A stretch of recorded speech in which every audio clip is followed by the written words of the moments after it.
असतो मा सद्गमय तमसो मा ज्योतिर्गमय मृत्योर्मा अमृतं गमय. ओम शांती. ओम शांती. ओम शांती. आजचं हे आपलं चौथं लेक्चर आहे. पहिलं इंट्रोडक्टरी होतं. दुसऱ्या लेक्चरमध्ये आपण प्राणायाम पाहिला. प्राणायामाचं महत्त्व काय आहे आपल्या या कोर्समध्ये. आणि मागच्या लेक्चरमध्ये पंचतन्मात्रा, पंचतत्व आपण पाहिली आणि त्याच्या कॉरस्पॉन्डिंग आपली जी इंद्रिय आहेत आणि इंद्रियांचे जे विषय आहेत ते आपण पाहिले. जस्ट आठवण करून देतो. तन्मात्रांमध्ये पहिली तन्मात्रा आहे शब्द तन्मात्रा, मग रूप तन्मात्रा, स्पर्श तन्मात्रा, तिसरी आहे रूप तन्मात्रा, त्याच्यानंतर आहे रस तन्मात्रा आणि गंध तन्मात्रा. या 5 तन्मात्रा आहेत.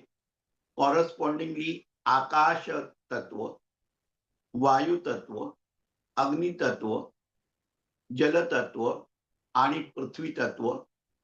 त्याच्या कॉरस्पॉन्डिंग इंद्रिय, कर्णेंद्रिय, स्पर्शेंद्रिय, नंतर नेत्र डोळे,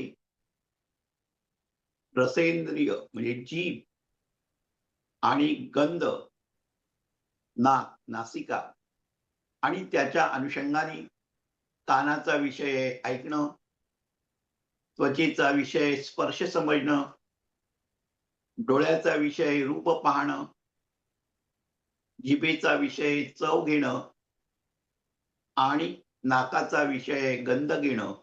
इंद्रियांचे विषयी आपण पाहिले. पंच ज्ञानेंद्रिय आहेत, पंचकर्मेंद्रिय आहेत. हे सांगत असताना हे सांगण्यामागचं कारण मी तुम्हाला सांगितलं की ही जी पंच ज्ञानेंद्रिय आहेत, पंचकर्मेंद्रिय आहेत, या आपल्या देहाला दिलेल्या खिडक्या दरवाजे आहेत. त्याच्या माध्यमातून आपण या पंचतन्मात्रांशी आणि पंचतत्वांशी समन्वय साधू शकतो, रॅपो साधू शकतो आणि त्याच्या पलीकडे जाण्याचं सामर्थ्य या मनुष्य देहामध्ये आपल्याला आहे. अशा रीतीने आपण तो विषय समजावून घेतला होता. मी तुम्हाला सांगितलं की आपल्या या ब्रह्मविद्येच्या लेक्चरमध्ये 8 ब्रीथिंग एक्सरसाइज आहेत आणि ते आपण शिकणार आहोत. आणि याच्यामधल्या ब्रेथ, वायू या पंचमहाभूतावर, त्याच्या अनुषंगाने या पंचमहाभूतावर आपलं कॉन्सन्ट्रेशन आहे. नंतर अग्नी तन्मात्रा, तेज, त्याच्यावर आपल्या एका एक्सरसाइज मध्ये कॉन्सन्ट्रेशन आहे. आणि आपण ध्यानाला जेव्हा बसतो त्यावेळेला आपण आपल्या आतल्या आकाशाचा, अवकाशाचा आणि बाहेरच्या अवकाशाचा एक समन्वय, समग्रता साधतो ध्यानामध्ये. आणि मग या ध्यानामध्ये आपण अनेक गोष्टी ध्यानाच्या माध्यमातून करू शकतो, असंही मी तुम्हाला सांगितलं. आजचा जो विषय आहे तो मेडिटेशन अँड इट्स प्रॅक्टिसेस. आज मी हा विषय अत्यंत वेगळ्या प्रकारे घेणार आहे.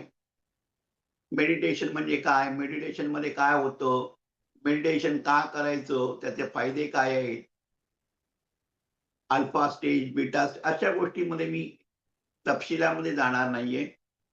आपल्याला या ब्रह्मविद्येच्या माध्यमातून, कोर्सच्या माध्यमातून जो परिणाम साधायचा आहे, जे काही आपल्याला याच्यातून मिळवायचं तर काहीच नसतं ध्यानामध्ये, ही संकल्पना तुमच्या मनामध्ये रूढ झाली पाहिजे.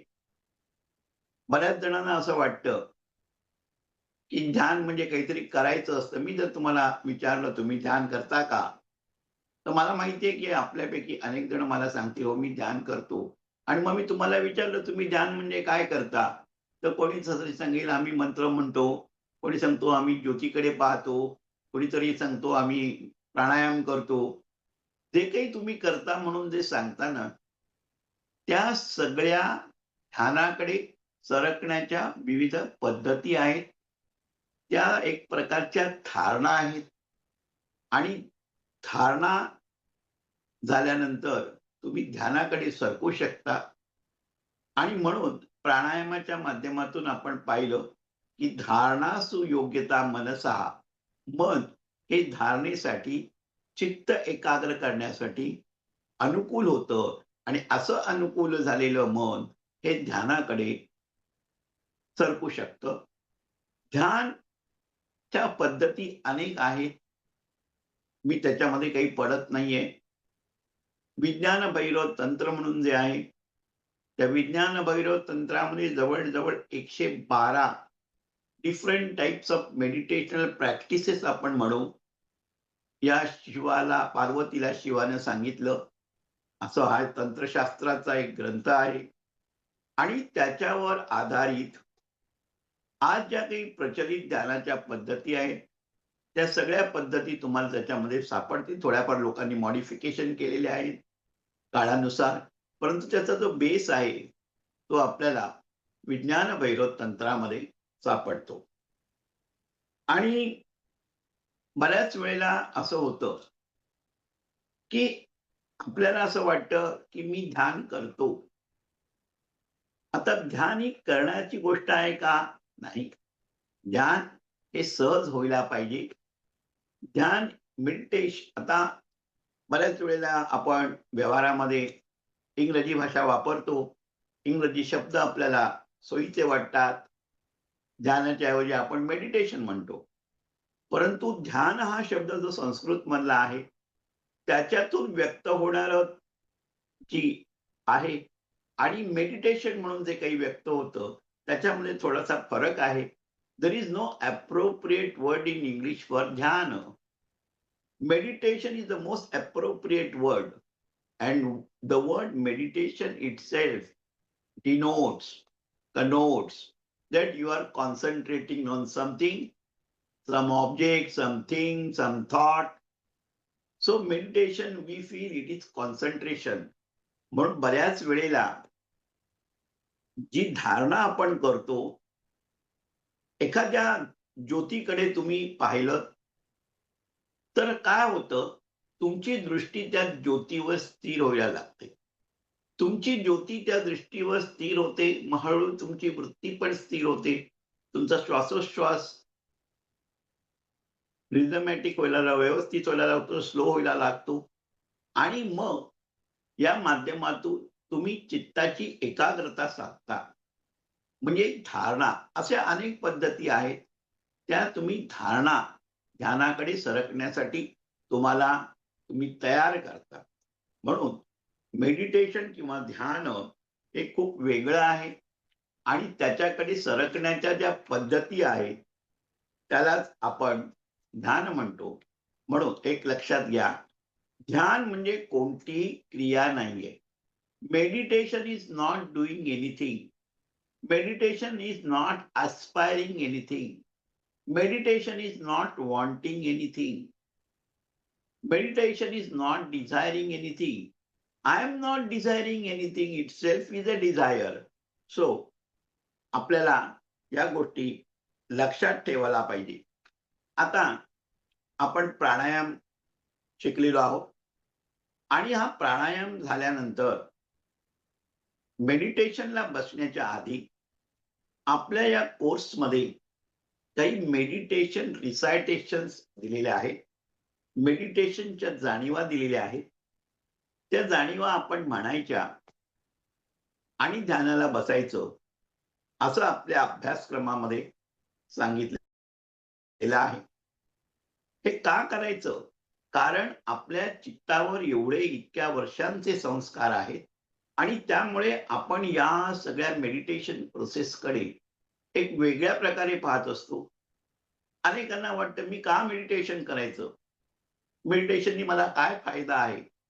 आपण हल्ली व्यापारी झालेलो आहोत, बिझनेसमन झालेलो आहोत. काय फायदा आहे तो सांग तर मी करतो, नाहीतर मला करायचं नाही, अशी वृत्ती असते. आणि त्यामुळे आपण बऱ्याच लोक हे मेडिटेशनचे फायदे आहेत वगैरे सांगतात.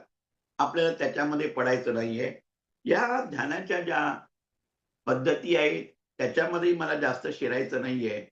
मला एकच सांगायचं आहे, की जेव्हा तुम्ही ध्यानाला बसता, तेव्हा या कोर्समध्ये आपल्याला ज्या रिसायटेशन्स म्हणायला सांगितलेल्या आहेत, त्या रिसायटेशन तुम्ही म्हणा.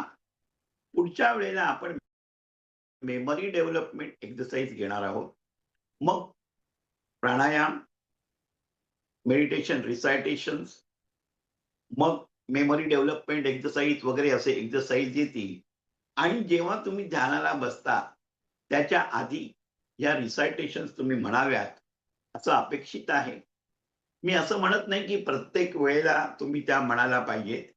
पण सुरुवातीचे काही दिवस, 15 दिवस, 1 महिना, या जर रिसायटेशन्स तुम्ही म्हणायला लागल्यात, तर तुमच्या चित्तावर असलेले संस्कार आत्तापर्यंत जे आहेत, ते हळू क्षीण व्हायला लागतील आणि एक तुम्हाला एक वेगळा पर्स्पेक्टिव्ह येईल.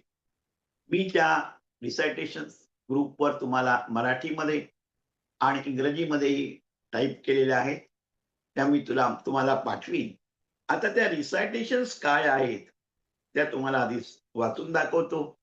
माझ्या पाठ आहेत, परंतु काही चुकायला नको म्हणून इंग्रजीमध्ये आपण म्हणतो, I am now entering upon the highest teachings accessible to man. I am learning the secret of existence. I am now solving the riddle of the universe is about me. म्हणजे मी काय म्हणतो, मराठीमध्ये आपण मी असं म्हणतो, की जे ॲब्सोल्यूट जे ज्ञान आहे, I am now entering upon the greatest teaching. सगळ्यात श्रेष्ठ ज्ञान काय आहे? ग्रेटेस्ट टीचिंग काय आहे? आत्मज्ञान. To understand who am I, where from I came, where do I go, what is the purpose of my being in this universe. The riddle of the universe is about me. I am now solving it. असं आपण म्हणतो. पुन्हा मी म्हणून दाखवतो.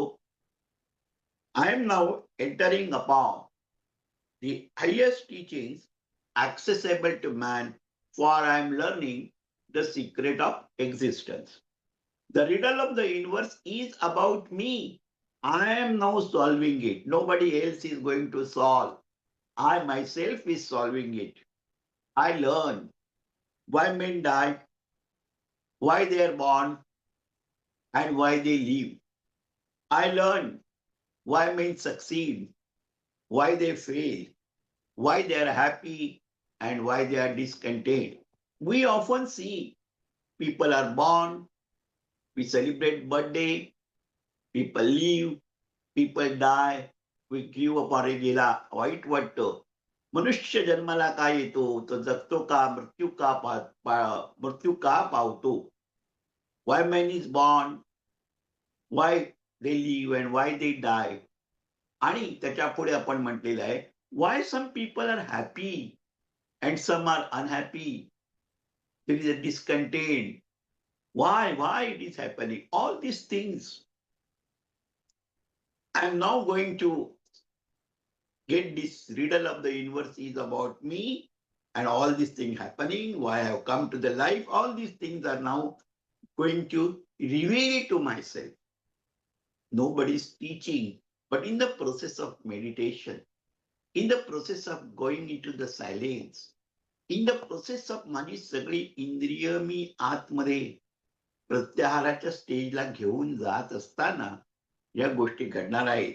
Next is, I have the power and the ability to live as long as I desire and achieve whatever I wish. That is very important declaration we are making in this meditation recitation. I have the power and the ability to live as long as I desire and to achieve whatever I wish. I wish the doors of my mind are now open. Unless you keep the doors of your mind, if your mind is shut down, nothing will go inside.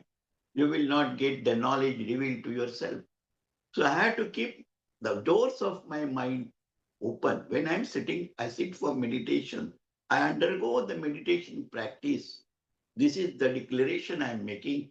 I am keeping the doors of my mind open. I learn how this is done. Then next is next is I learned I am the master of my life. I am the master of my life and my destiny.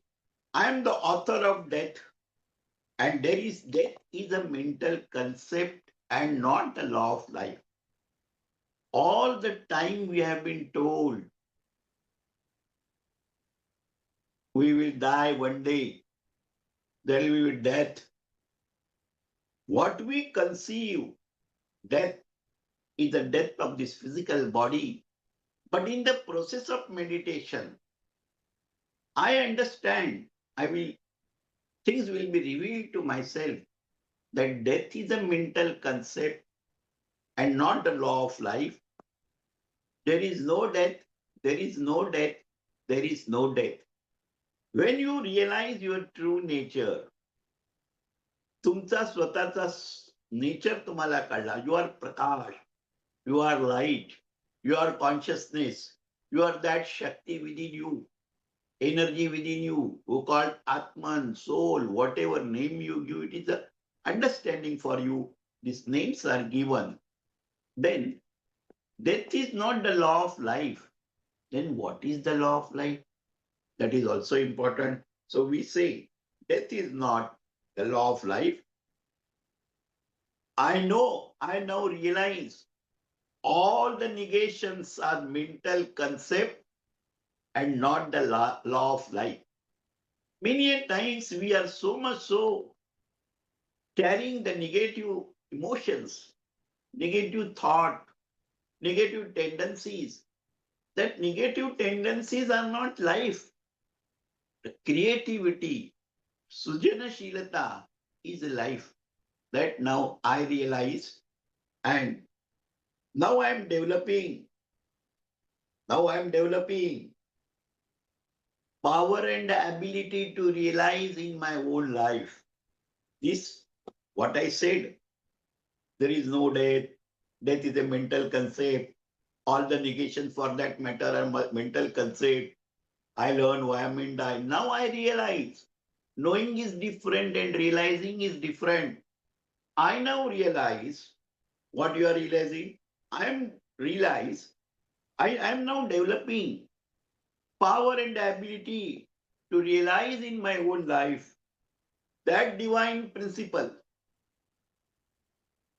in which all the success, happiness, and peace resides. When I am now meditating, मी ध्यानाला जेव्हा उतरतोय तेव्हा माझ्यामध्ये असलेलं जे divine principal आहे ते divine principal मला guide करणार आहे for success, happiness and peace. Now I now thank for the infinite spirit within me. That spirit within me, infinite. It has no boundaries. काळाच्या आणि कुठल्याही सीमेच्या मध्ये infinite spirit within me for the knowledge of this wondrous truth revealed to my consciousness. I now thank. I express the gratitude. So before sitting for meditation, I have made certain statements. I have made certain resolutions. Not resolution, I have made certain affirmations. We say, I am now entering upon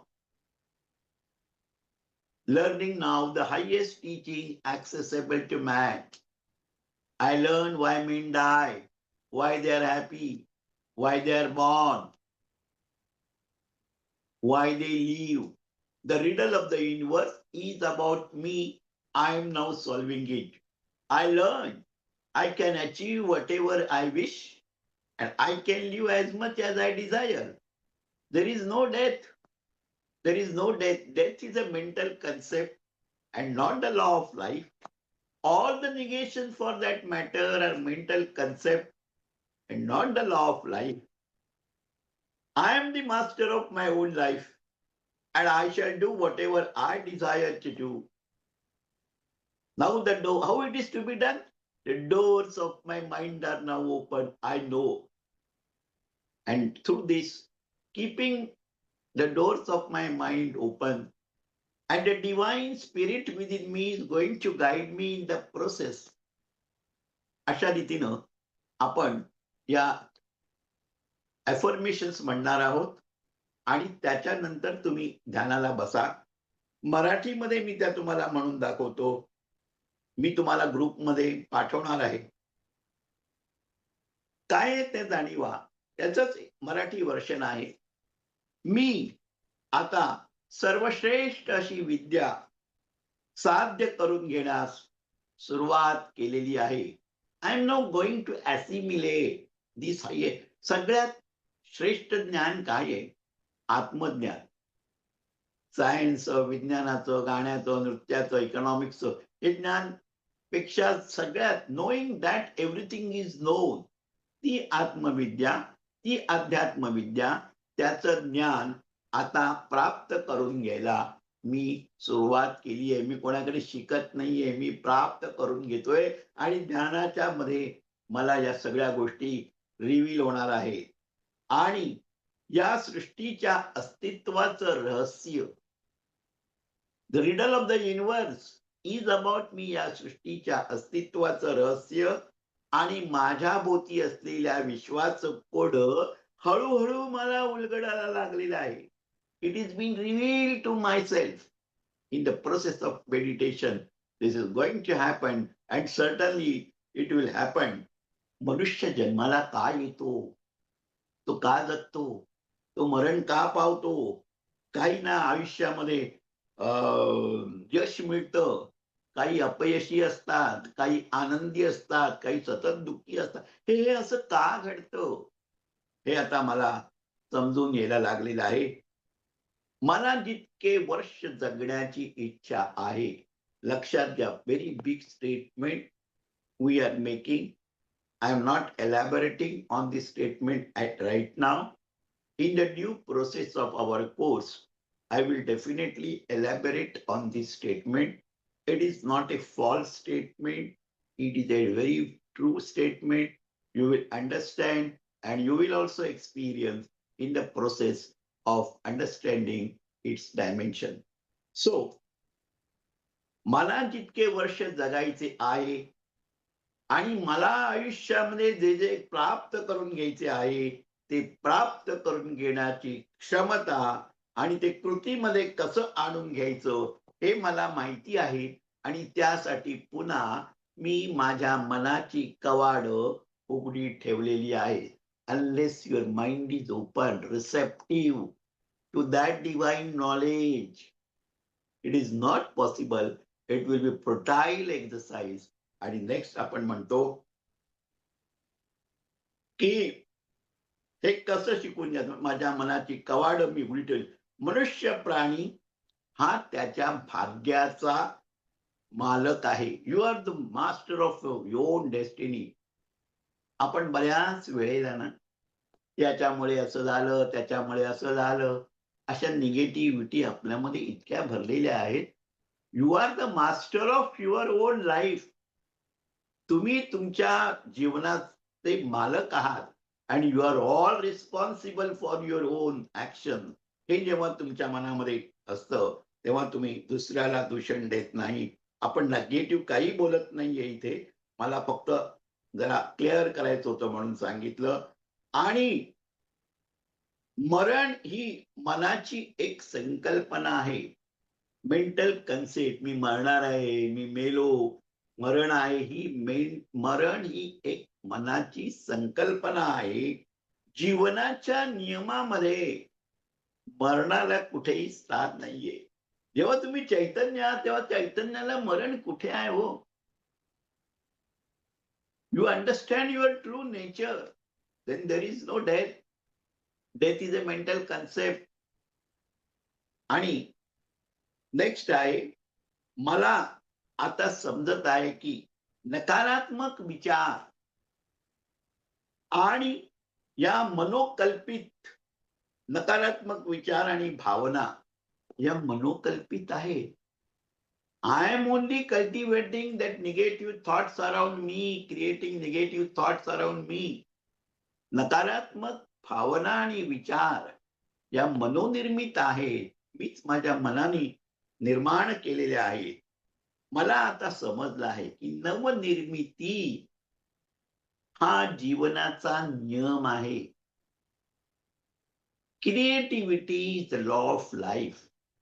if you see या जीवनामध्ये सगळीकडे सृजनता चाललेली आहे. नवीन सतत काहीतरी निर्माण होत असतं. साधं फूड उदाहरण दिलं तर झाड असतं, बी जमिनीमध्ये रुजतं, त्याचा वृक्ष होतो, वाढतो, फळं येतात, फुलं येतात, ती खालती पडतात. तो वृक्ष हळू नामशेष होतो, नवीन वृक्ष येतो. ही जी सगळी काही सृजनशीलता चाललेली आहे, creativity is working on a different level.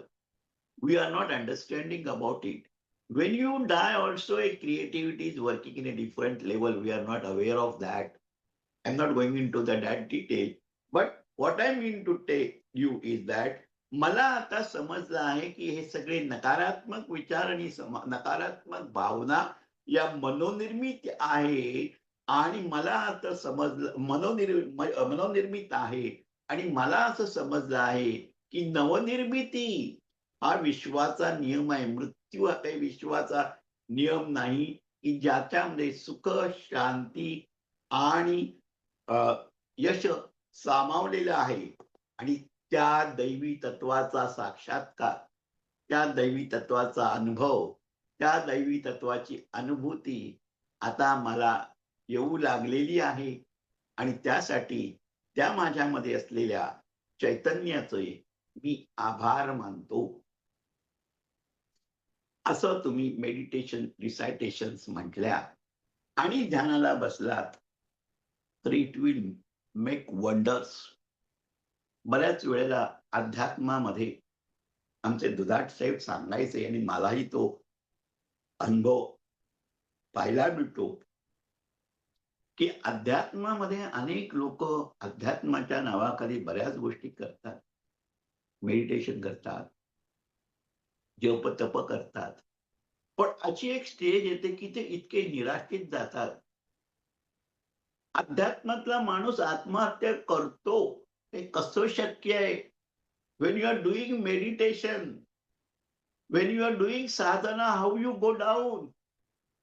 How you end your life in frustration?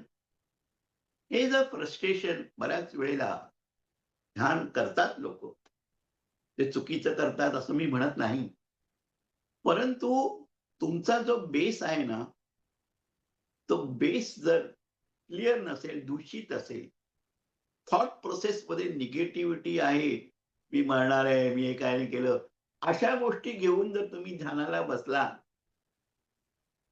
मी कॉलेजमध्ये होतो ना, तेव्हा मला आठवतंय, की आमच्या बरोबर एक मुलगा होता प्रतिनिधी म्हणून. त्याचं एक उदाहरण म्हणून मी सांगतो. "हे ऐसा करेगा, मेडिटेशन करेगा, फिर ऐसा पॉवर होएगा." या मुलीला मला पटवता येईल. See, this is what you are having thought about meditation. This is for what you are going to do meditation. All sorts of negative things you carry about meditation. कुठेतरी वाचलेलं असतं मेडिटेशननी पॉवर मिळते, मी अमुक करेन, मी तमुक करेन. ती कुठली स्थिती आहे? कुठली स्टेज आहे? तू कुठे आहेस? अर्जुनाच्या मनामध्ये विषाद होता म्हणून त्याला सांख्य तत्वज्ञान श्रीकृष्णाने सांगितलं, ते त्याला पटलं. अर्जुनाचा विषाद हा खरोखरच विषाद होता. आपल्या बाबतीत होतं का? आपण गीता ऐकतो, काय फरक पडतो आपल्यावर? आपण त्या धृतराष्ट्रासारखेच कोरडे पाषाण असतो, की कुठल्या भूमिकेवर आहात ते महत्वाचं आहे. म्हणून ध्यानामध्ये या गोष्टी होतात. ध्यानामुळे चित्त शांत होतं. You connect to the higher souls. सगळं ठीक आहे. तुम्ही अल्फामध्ये असता, ब्रेन वेव्हज सगळं सांगितलं जातं. Everything is okay at its own level. But as a individual, when you are practicing meditation, something under the pretext of meditation, if it is not properly understood and done, there is a risk, very big risk. You may go into the negativity. आणि मग हे सगळं सोडून देतात. माणूस eccentric होऊ शकतो. खूप मोठा धोका आहे. म्हणून अध्यात्म हीच त्या तलवारीच्या पात्यावरची कसरत आहे असं म्हणतात. आणि अध्यात्मामध्ये खूप सावध राहायला पाहिजे. आणि तसं होत नाही. आणि ही जी रिसायटेशन्सनी आपण जर आपला पेस बनवला, बघा केव्हाही या मेडिटेशनला बसण्यासाठी म्हणून तुम्ही रिसायटेशन्स म्हणू नका. आता घरात कोण नाहीये, तुम्ही एकटे आहात आणि तुम्ही या रिसायटेशन स्वतःशी म्हणा, I am now entering upon the highest teaching accessible to man, for I am learning the secret of existence. The riddle of the universe is about me. I am now solving it. I learn why men die, why they are happy, why they live. All these things, if you say, I have got the power and the ability to do, then you get so much clarity. त्याच्यामध्ये कर्मसिद्धांत सगळं काही येतं, विश्वाची निर्मिती, सगळ्या गोष्टी या रिसायटेशन्स मध्ये अशा गुंफलेल्या आहेत ना, त्या तुम्हाला हळूहळू उकलायला लागतात. एखादं तत्वज्ञान सांगणं सोपं आहे आणि त्या तत्वज्ञानाचा अनुभव येणं, नामस्मरण करा म्हणून सांगितलं, पण नामस्मरण केल्यानंतर त्या नामस्मरणाच्या माध्यमातून जो अनुभव जो येतो तो त्या करणाऱ्यालाच येतो की नाही, सांगणाऱ्याला येतो का? नाही. आता मी तुम्हाला ध्यान करा, मेडिटेशन करा म्हणून सांगितलं आणि तुम्ही केलंत नाही केलं, तो आलेला अनुभव न आलेला अनुभव तुमचाच आहे ना. अनुभव आला नाही तो सुद्धा अनुभव आहे. तुम्ही केलं नाहीत आणि त्यातून काही निष्पन्न होत नाही तो सुद्धा अनुभव आहे. तर ह्या सगळ्या गोष्टी आहेत. आता हे म्हणून झाल्यानंतर आपल्याला ध्यानाला बसायचं आहे. आता ध्यानाला बसायचं आहे. पहिली गोष्ट, एक वेगळा विचार तुम्हाला सांगतो. आत्तापर्यंत मी ब्रह्मविद्येच्या लेक्चरमध्ये अशा प्रकारे हा विचार सांगितला नाही. आज मला असं वाटलं की आज जरा वेगळ्या प्रकारे हा विषय जर डेव्हलप केला तर तो विषय आपल्याला चांगला लक्षामध्ये राहील. आपण व्यवहारामध्ये म्हणतो पुरुषार्थ. पुरुषार्थाची सीमा कुठे आहे किंवा पुरुषार्थाचं क्षेत्र कुठे आहे, हे साकार विश्वामध्ये आहे, व्यक्त विश्वामध्ये आहे. तिथे तुम्ही गोष्टी सगळ्या पुरुषार्थाने मिळत. व्यक्त युनिव्हर्स आहे त्याच्यामध्ये आहे. दुसरं जे अव्यक्त विश्व आहे, युनिव्हर्स आहे, तिथे ते साक्षीत्वाचं क्षेत्र आहे. म्हणजे त्या ठिकाणी, अव्यक्ताच्या ठिकाणी तुम्ही साक्षी असता. तुम्ही कुठली प्रतिक्रिया देत नाही. तुमचं अवधान तिथे असतं. You are witness. You are having awareness. This is happening when तुम्ही अव्यक्त स्थितीमध्ये असता. व्यक्त स्थितीमध्ये तुमच्या सगळ्या पुरुषार्थाचं क्षेत्र आहे. यौ करीन, त्यों करीन. अव्यक्त स्टेजमध्ये मी यौ करीन, तेव करीन नसतं. You are only witness.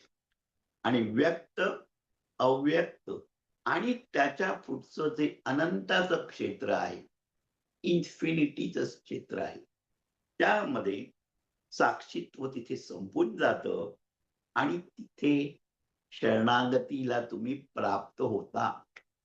If you want to merge with the totality, there should be absolute surrender. शरणागती आणि शरणागतीचा संबंध हा अनंताशी आहे. म्हणजे 3 लेवल समजावून घ्या. एक व्यक्त सृष्टी आहे, जग आहे. तिथे तुमच्या मी हे केलं, मी ते केलं, पुरुषार्थ करू शकता. धर्म, अर्थ, काम काय ते पुरुषार्थाच्या क्षेत्र आहे ते. अव्यक्त क्षेत्रामध्ये only witness, awareness, not doing anything. तिथे काही करायचं नसतं आणि तिथे काही प्रतिक्रिया द्यायचं नसतात.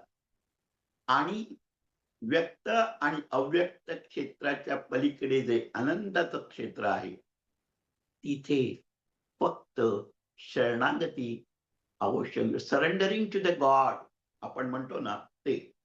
अव्यक्तामध्ये आता जेव्हा तुम्ही ध्यानाला बसता ना, खूप महत्वाची गोष्ट आहे. तेव्हा तुम्ही अव्यक्त क्षेत्रामध्ये जाता. तुम्हाला ते क्षेत्र माहिती नाहीये. त्या क्षेत्रामध्ये यू आर एंटरिंग इंटू अव्यक्त क्षेत्र आणि त्या अव्यक्त क्षेत्रामध्ये त्याला आपण म्हणू तुम्ही शून्यामध्ये उतरता.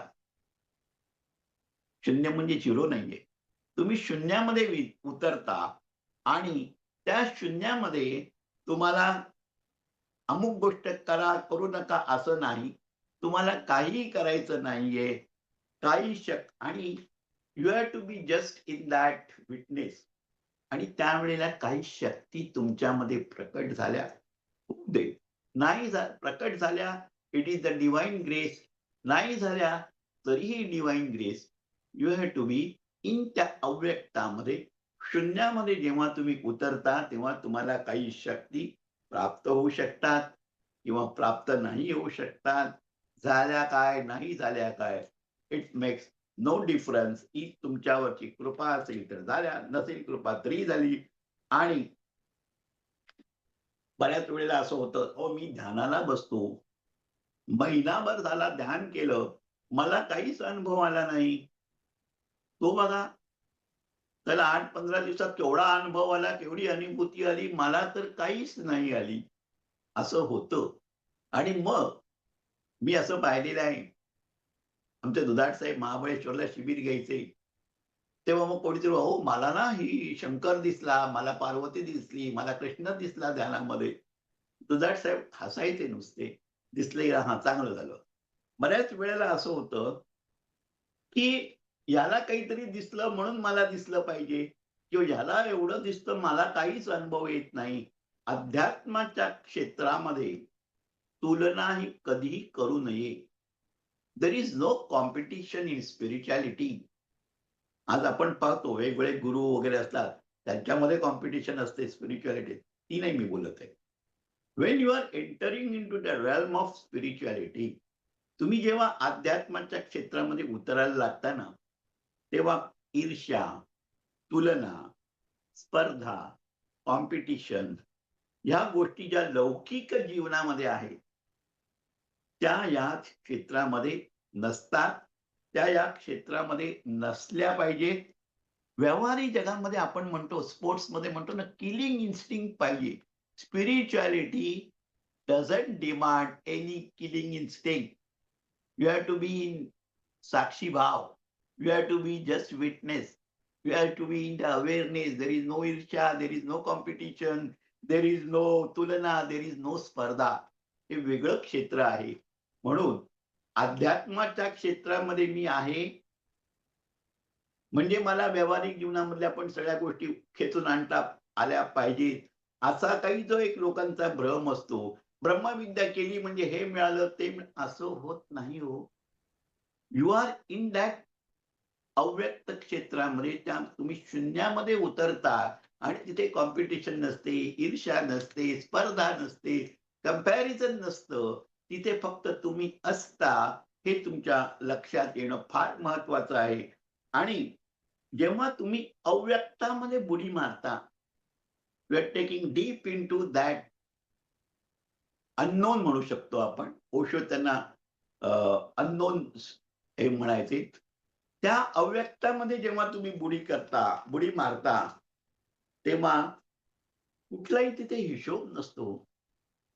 म्हणजे जेव्हा आपण देहामध्ये असतो ना,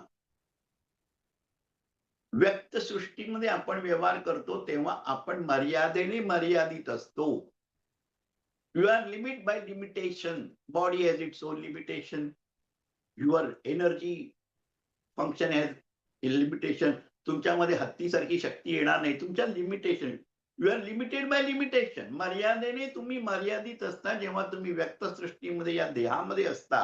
परंतु जेव्हा तुम्ही ध्यानाला उतरता, जेव्हा तुम्ही त्या शून्यावस्थेत उतरता, ज्या वेळेला तुम्ही त्या अव्यक्त स्टेजमध्ये तुम्हाला उतरवता, झोकून देता, तेव्हा मर्यादेचं कुठलंच बंधन नसतं.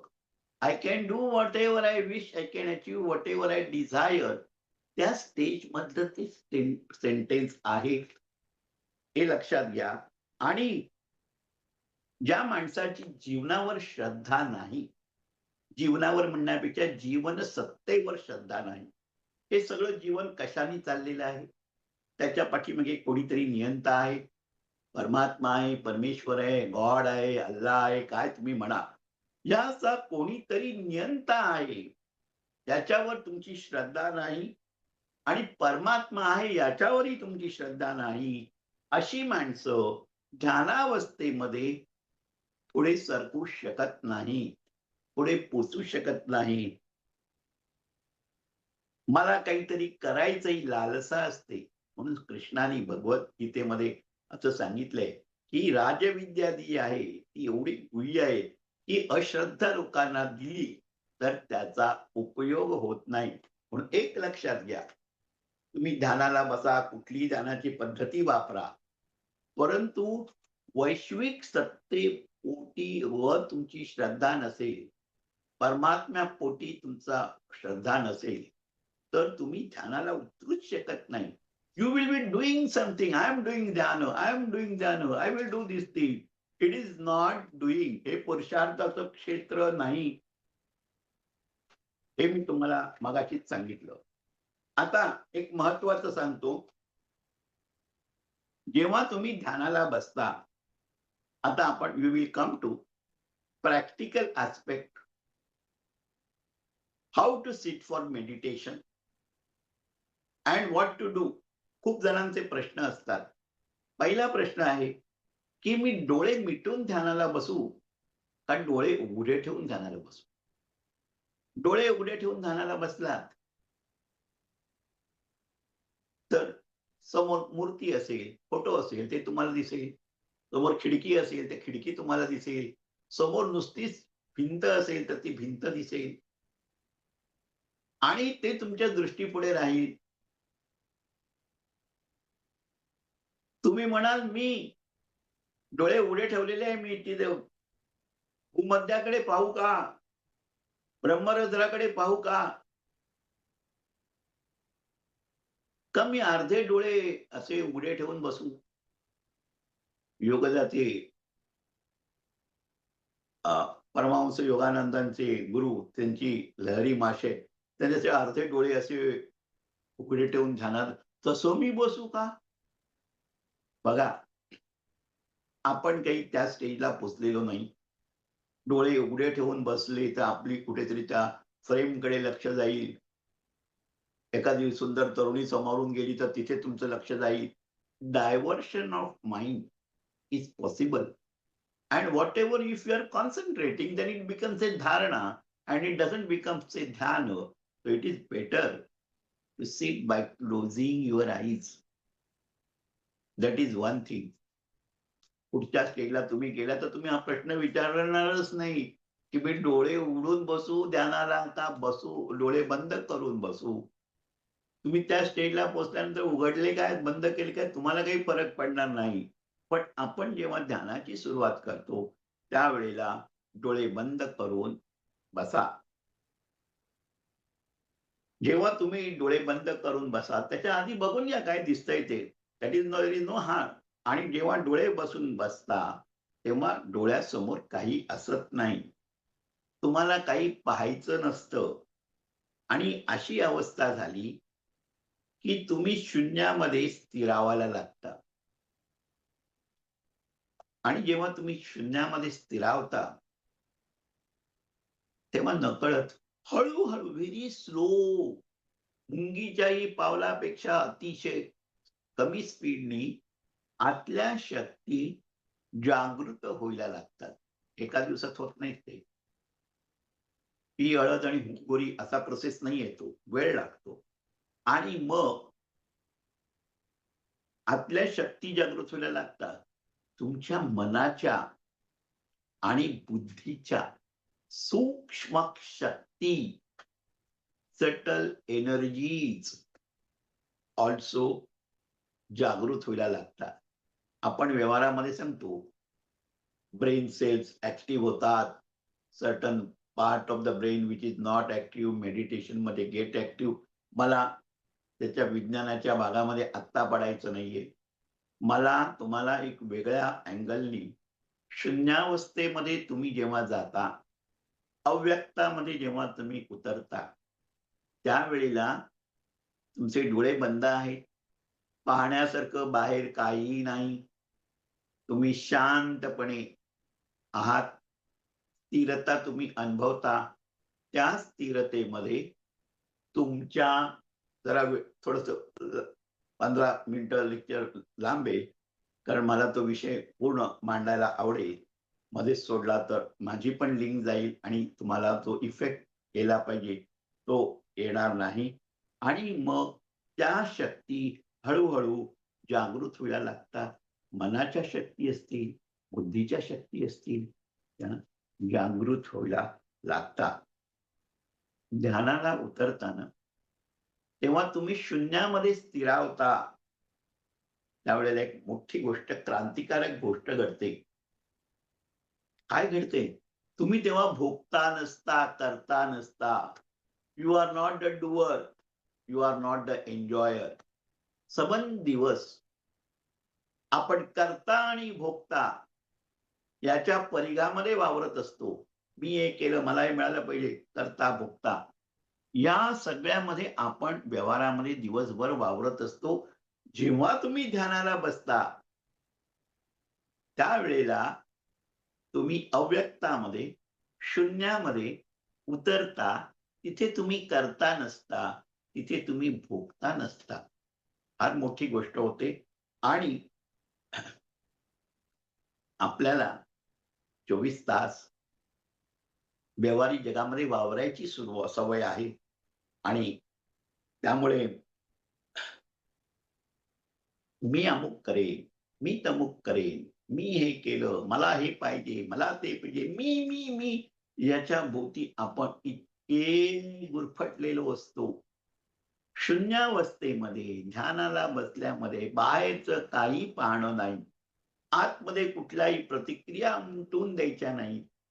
मन शांत झालेलं आहे ब्रीथिंग एक्सरसाइजमुळे, प्राणायामामुळे. या रिसायटेशन्स म्हटलेल्या, आता मी फक्त मला ध्यानाला झोकून दिलेलं आहे. आणि आपण रिसायटेशन ज्या म्हटलेल्या आहेत त्याप्रमाणे गोष्टी घडणार आहे. मला ध्यानाचं हे फळ मिळायला पाहिजे. बघा, तुम्ही ध्यान आणि मौनामध्ये थोडासा फरक आहे. मी कन्फ्युजन नाही करत आहे तुम्ही. ध्यानाला जेव्हा बसता तेव्हा वैखरी बंद असते, वाणी बंद असते. तुम्ही बोलत नाही. बरोबर आहे? आणि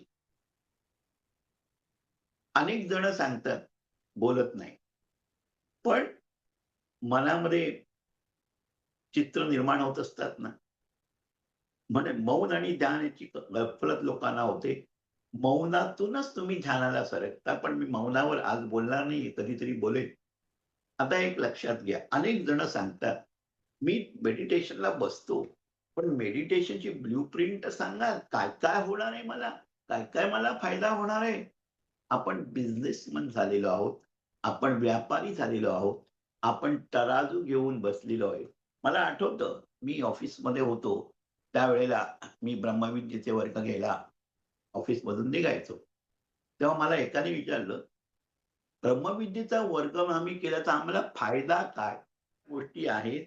यू प्रिंट मेडिटेशनची काही आपल्या कोर्समध्ये आपण देऊ शकत नाही. पुरुषार्थाचं क्षेत्र व्यक्त याच्यामध्ये सांगितलं.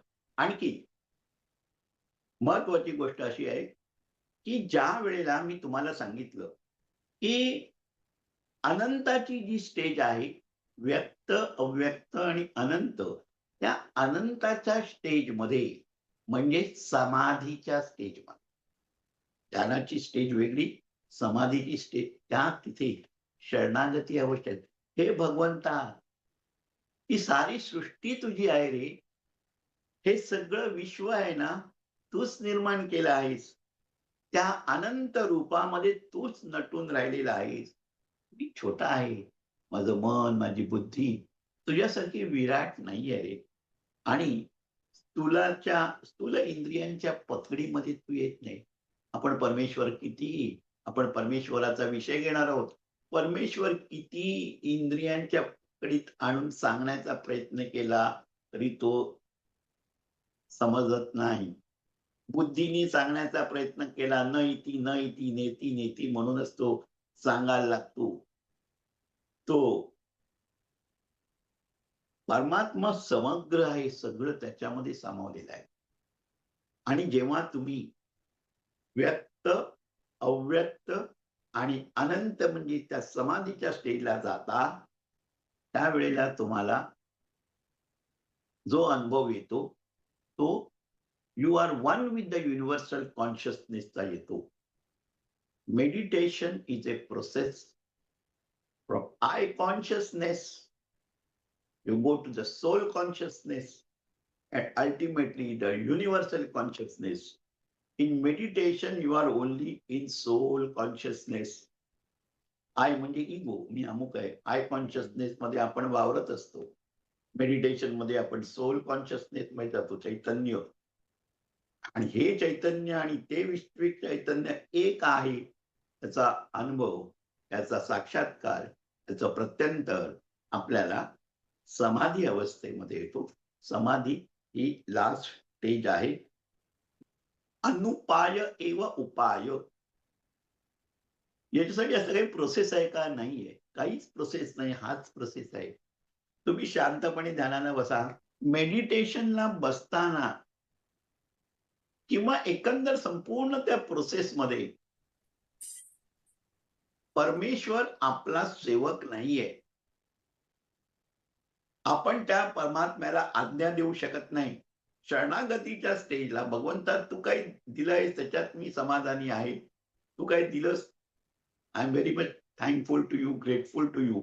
पण आपण व्यावहारिक निकष घेतो आणि परमेश्वराचे आपण मालक होण्याचा प्रयत्न करतो. तो आपला नोकर नसतो. आपण त्याला इन्स्ट्रक्शन देऊ शकतो. मला याच्यातून बाहेर काढ, मला हे मिळालं पाहिजे. आपण सांगतो. आपली तेवढी लेवल असते का? नाही. आणि आता प्रॅक्टिकली ध्यानाला बसत असताना पहिली गोष्ट, की डोळे उघडे ठेवण्याचं मी सांगितलं आणि थोडासा विषय तो लांबला. आता केव्हा बसावं? ब्रह्ममुहूर्तावर बसा म्हटलं, तर ब्रह्ममुहूर्ताचं पण आपण म्हणतो 3:30 ब्रह्ममुहूर्ताला आहे का, 4 वाजताचा आहे का, 5 वाजता. तेव्हा तुम्ही जागे होता. जेव्हा आजूबाजूचं वातावरण शांत असतं, कंड्युसिव्ह असतं, तेव्हा तुम्ही ध्यानाला बसा. ध्यानाला बसताना भरपेट जेवलेले आहात. ध्यानाला बसू नका, कारण एनर्जी तिकडे जाते. मी त्या इंट्रिकसीज मध्ये जात नाहीये. पण ध्यानाला बसत असताना पोट रिकामं असले तर बरं. अंशपोटी सकाळी असतो, आपण बसल्यानंतर करू शकतो, तेव्हा करा. दिवसातून 3दा ध्यानाला बसता आलं तर बसा. तुम्ही if you are not doing any job, if you are a retired person, if you are a housewife, you are staying in home, it is quite possible you can do the meditation 3 times a day. But if you can do 2 times a day, it's okay. शक्यतो सकाळी ब्रह्ममुहूर्तावर किंवा सूर्योदयाच्या आधी तुम्ही ध्यानाला बसू शकता. संध्याकाळी, संध्याकाळ जो आहे ना, सूर्यास्ताचा, त्यावेळेला ध्यानाला बसू शकता. आणि दोन्ही वेळेला बसत असताना तुम्ही विमुख असावं. You must be always facing to the east. It is not that सूर्य मावळत आहे म्हणून मी वेस्टकडे संध्याकाळी तोंड करून बसतो, असं नाही. शक्यतो एकाच ठिकाणी, एकाच ठराविक वेळेला, ठराविक जागी तुम्ही ध्यानाला बसा. कारण ती व्हायब्रेशन्स तिथे तयार होतात असं म्हणतात. तुम्हाला त्याचा अनुभव येईल. मी मानलं ठीक आहे, नाही मानलं तर ठीक आहे. पण तुम्ही म्हणाला आज मी ट्रेनमध्ये मेडिटेशन करतो, आज मी ऑफिसमध्ये करतो, आज मी या बेडरूममध्ये करतो. तर तुम्ही जे काही करता ते इतकं विखुरलेलं जातं. परत त्याच्यासाठी एकत्रित त्याचा होण्यासाठी खूप प्रोसेस लागतो, वेळ लागतो. तर शक्यतो एकाच ठिकाणी, एकाच वेळेला ध्यानाला बसा. मागच्या प्राणायामाच्या वेळेला मी तुम्हाला सांगितलं होतं, की त्या विमलाबाई टकार म्हणायच्या, की सुती कपडे वापरा, धुतलेले कपडे, स्वच्छ कपडे वापरा. आणि ते खरं आहे. जर रात्रीचे संस्कार तुमच्या कपड्यांवर असतात, ते संस्कार घेऊन तुम्ही ध्यानाला बसलात, तर तुमचं ध्यान होईल. परंतु ॲट ए सटल लेव्हल ज्या काही गोष्टी तुम्हाला मिळू शकतात. सटल लेव्हल मधल्या काही गोष्टी अशा असतात, की त्याचा पॉझिटिव्ह परिणाम होत नाही. धुतलेले कपडे आपण घालू शकतो ना. सुती कपडे, धुतलेले कपडे रात्री आपण नाईट ड्रेस कपडे बदलतो ना. मग तसं ध्यानाला बसताना सकाळी तोंड-बिंड धुवून झालं, काय तुम्हाला चहा प्यायचा असेल तो प्या आणि फ्रेश होऊन बसा. डोळे बंद करून बसायचंय. चेहरा हसरा ठेवायचा आहे. म्हणजे हसरा तुम्ही ठेवलात ना, की तुमचे गाल थोडेसे वरती जातात. आपोआपच चेहरा रिलॅक्स होतो. असं टेन्शन घेऊन बसायचं नाहीये. ध्यान ही एक अवस्था आहे आणि ध्यानामधला आनंद हा इतर सगळ्या लौकिक आनंदापेक्षा श्रेष्ठ असतो हे तुम्हाला हळू कळायला लागेल. आणि मग तिसरी गोष्ट, back, neck and head should always be in a straight line. मणक्याचा कणा ताठ असायला पाहिजे. हे पथ्य पाळायला पाहिजे. डोळे बंद, हात असे ठेवा. काय तुम्हाला मुद्रा करायच्या त्या करा. आम्ही तर सांगतो, की हात असे ठेवा. Let good knowledge comes from all the side. You make a tingling sensation during the meditation also. Depends upon your state. आणि नंतरची गोष्ट, किती वेळ ध्यानाला बसायचं? 5 मिनिटं बसू, 10 मिनिटं बसू. पहिली गोष्ट म्हणजे स्थिर सुखासनामध्ये बसा. त्याची प्रॅक्टिस तुम्हाला करायला आपण एका जागी 5 मिनिटाच्या वर स्थिर बसू शकत नाही. तुम्ही ध्यान करत नसाल किंवा करत असाल, तरी तुमच्या लक्षात येईल 2 मिनिटं झाली, कुठेतरी खाज येते. हा पाय, इकडचा पाय तिकडे ठेवावासा वाटतो. काहीतरी लक्ष जातं. नाकाला खंड येते. काहीतरी होतं. यू आर नॉट ॲट ईज. दुसऱ्या मिनिटाला, चौथ्या मिनिटाला तुम्ही अस्थिर झालेले असता. ही जी स्थिरता आहे ना, त्याच्यासाठी तुम्हाला थोडीशी प्रॅक्टिस करायला लागेल. म्हणून पतंजलीने स्थिर सुखासनाला खूप महत्त्व दिलेलं आहे. एकच शब्द वापरलाय. आसन स्थिर झालं पाहिजे. तुम्ही किती वेळ ध्यानाला बसता, ते महत्त्वाचं नाहीये. मग आपण सर्वसामान्य माणसं पहिल्यांदा 5 मिनिटांनी सुरुवात करा, मग 20 मिनिटांनी करा, अर्धा तास, पाऊण तासापर्यंत तुम्ही ध्यानाला बसा. त्याच्यावरती तुम्ही बसू नका. कारण मग ते उगाचच बसल्यासारखं होतं. If you are comfortable with 45 minutes span, that is also much higher. पहिल्यांदा 5 मिनिटं, मग 10 मिनिटं, मग 20 मिनिटं, अर्धा तास, मग 45 मिनिट्स. मी असं वाचलं होतं विमलाबाई ठकारांनी वयाच्या 12व्या वर्षी. त्यांनी ठरवलं आपण ध्यानाला बसावं आणि ते 72 तास पाणी प्यायला नाही, काही नाही, ध्यानाला बसल्या होत्या. तसेच अरविंदांच्या बाबतीमध्ये त्यांचे गुरु लेले म्हणून होते. त्यांनी त्यांना ध्यानाला बसायला सांगितलं होतं आणि ते असेच 4 दिवस काही न खाता, न उठता, टॉयलेटला न जाता, पाणी न पिता ध्यानावर बसले. ही मोठी माणसं होती हो. त्यांची या जन्मीची साधना नाही, पूर्वजन्मीची साधना त्यांच्यापर्यंत आलेली आहे. आपण आहोत का त्या? मग आपल्याला 5 मिनिटं, 10 मिनिटं, 15 मिनिटं आपण एकदम ना उडी मारायला जातो. असं आपल्याला करायचं नाही. आपलं मन हे संस्कारक्षम आहे.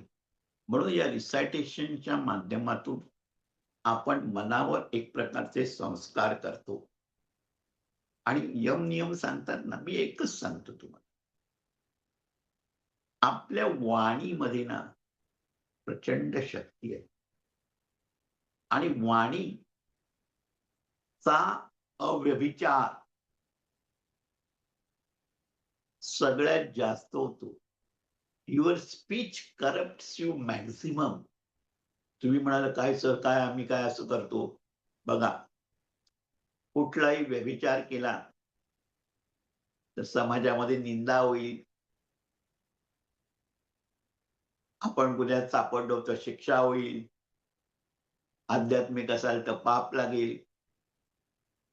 म्हणून धर्माचं भय असतं, परिणामाची भीती असते. म्हणून व्यभिचार करायला सर्वसामान्य माणूस कचरतो. शरीर चटकन व्यभिचारी होत नाही, पण आपली वाणी पटकन व्यभिचारी होते. वाणीमध्ये उच्छृंखलता आहे. वाणीचा व्यभिचार आपण 99% 95% लोकं इन्क्लुडिंग मायसेल्फ आपण वाणीचा व्यभिचार करत असतो. हा असला आहे, तो तसला आहे, तो वाईट आहे, याला काय कळत नाही. काय तुम्हाला माहिती असतं तुम्ही बोलताय ते खोटं आहे. तुम्ही इतकं बेमालूमपणे बोलता, की ते दुसऱ्याला खरं वाटलं पाहिजे. अहो, आजच्या काळामध्ये आवश्यक आहे म्हणून तुम्ही त्याचं जस्टिफिकेशन करता. वाणीने आपण हिंसा किती करतो. तुमच्या अंगात धारिष्ठ नसतं. मी ह्याला असा बजाडवीन, अंगात काही ताकद नाहीये, लच्चेपेची आहात पण तोंडामध्ये मी याला मारीन. बऱ्याच वेळेला आपण वाणीने दुसऱ्याची हिंसा करत असतो. आपण हिंसक असतो. खरं जर स्वरूप आपलं पाहिलं ना, म्हणून असत्य भाषण करतो. आपण हिंसक असतो. शरीराने हिंसा करत नाही. पण वाणीने, जिभेने हिंसा करतो ना. आपलं नाही ते मापन आहे असं सांगतो आस्तेय. हे सगळे जे व्यभिचार आहेत ना, ते वाणीने होतात. त्यामुळे वाणीकडे लक्ष द्यायला पाहिजे. थोडंसं रिएक्शन देणं बंद करायला पाहिजे. या गोष्टी लक्षात ठेवल्या पाहिजेत. I will sum up what you have to do in meditation. आता काय होतं, तुम्ही डोळे मिटून बसलात, पाठीचा कानात पाठ आहे, सगळं आहे. मनामध्ये विचार येत असतात. जे संस्कार असतात ते उफाळून येतात. मला वाटतं, "अरे, हे काय विचार आले माझ्या मनामध्ये?" कधी तुमची आई काही वर्षापूर्वी गेली असेल, ती तुम्हाला दिसेल. तुमची शाळेतली, कॉलेजमधली प्रेयसी दिसेल. कधीतरी तुमची तुम्हाला सोडून गेलेली पत्नी दिसेल. कधीतरी सेक्शुअल परव्हर्शन तुमच्या समोर येईल. काय वाटेल ते तुम्हाला, "हा मी आहे. हो, मी आहे." अनेक वर्षांचे संस्कार असतात. ते वरती उफाळून येतात. त्यामध्ये तुम्ही साक्षी आहात. You are only in the state of awareness. You are not a जज. You are not identified. आणि असं तुम्ही बसलात, की हळू सुरुवातीला तुमच्या येणाऱ्या श्वासाकडे लक्ष द्या. 2-3 श्वास झाल्यानंतर त्याच्यावरून तुमचं लक्ष निघून जातं. शांत बसा. बाहेरचे आवाज ऐकू येतात ते येऊ देत. बाहेर एक अशी स्टेज येईल, की तुम्हाला आतला आवाज, छातीची धडधड ऐकू येईल. अनाहत नाद ऐकू येईल. ऐका, आपण आयडेंटिटी मला आला ऐकायला. No, no, no, no. कोणालाही ते सांगायची आवश्यकता नाही. त्याची चर्चा करण्याची आवश्यकता नाही. जे अनुभव आले ती त्याची ग्रेस, कृपा आहे. नाही आले तीही कृपा आहे. असं करून तुम्ही ध्यानाकडे ह्या अँगलनी पाहिलं. या 3 गोष्टी लक्षात ठेवा. व्यक्त सृष्टी, अव्यक्त सृष्टी आणि अनंत. व्यक्तामध्ये पुरुषार्थाला महत्व आहे. अव्यक्तामध्ये विटनेस अँड अवेअरनेस, साक्षीभाव. आणि अनंतामध्ये शरणागती, समाधीची स्थिती. आपण ध्यानामध्ये शून्यामध्ये उतरतो. सगळे तुमचे मी केलेलं अहंकार गळून पडतो. तिथे अहंकाराचं चालत नाही. मी असा अनुभव घेईन, असं अहंकाराने ठरवलं काही होणार नाही. तुम्ही शून्यामध्ये उतरा. अमनस्क स्थिती, निर्विषय ध्यान, निर्विषय मन, अशी भगवद्गीतेमध्ये ध्यानाची. तुमच्या सगळ्या विषयांपासून मन दूर झालं. अहंकाराचं काम नाही तिथे. शांत झालात, की तुमच्या आतल्या सुप्त शक्ती जागृत व्हायला लागल्या. तर आपण नुसतं ध्यानाला बसूया आणि 5 मिनिटं ध्यानाला बसूया. बघा याच्यातलं काय तुम्हाला जमतंय तेवढं साध्य करण्याचा प्रयत्न करायचं. काहीच नाही. It will happen on its own. डोळे बंद, back, neck and head in a straight line. हात असे ठेवा, चेहरा relax. Just take your awareness on the breath and lost in the shunya. काही करायचं नाहीये, काही मिळवायचं नाहीये, काही डिझायर नाही. Just be there with the existence.